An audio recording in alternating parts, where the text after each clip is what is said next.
চলো বন্ধুরা, আজকে তোমাদের সঙ্গে একটা ইউনিক কিছু ট্রাই করা যাক। মানে একটা ছবি আঁকা ছিল বেশ কিছুদিন আগে, সেটা আজকে ড্রয়িং করে তোমাদের সঙ্গে শেয়ার করব। তো চলো। 19 তারিখ ফেব্রুয়ারি মাস 2024, আর এটাই তার ফাইনাল লুক। তো তখন আমি বেশ আঁকতাম। কথা বলতে আমি একটা খবরের কাগজ দেখে এঁকেছিলাম।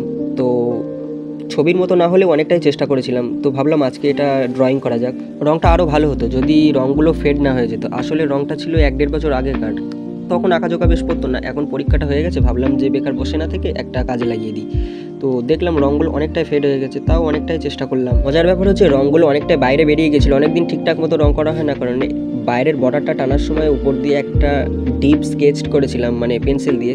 তারপরে ওটা পরের পেজে একদম বাজে অবস্থা। তো সে যাই হোক, ওই ফটোটাও নেক্সট একটা ভিডিওতে শেয়ার করব। তো এই ভিডিওটার এই ফটোর ফাইনাল লুক এটাই ছিল। রঙটা আসলে ঠিকঠাক করেছিলাম, কিন্তু আলো এরকম পড়ছে। তো জানিও কেমন হয়েছে। দেখা হচ্ছে নেক্সট ভিডিও, ততক্ষণের জন্য বাই।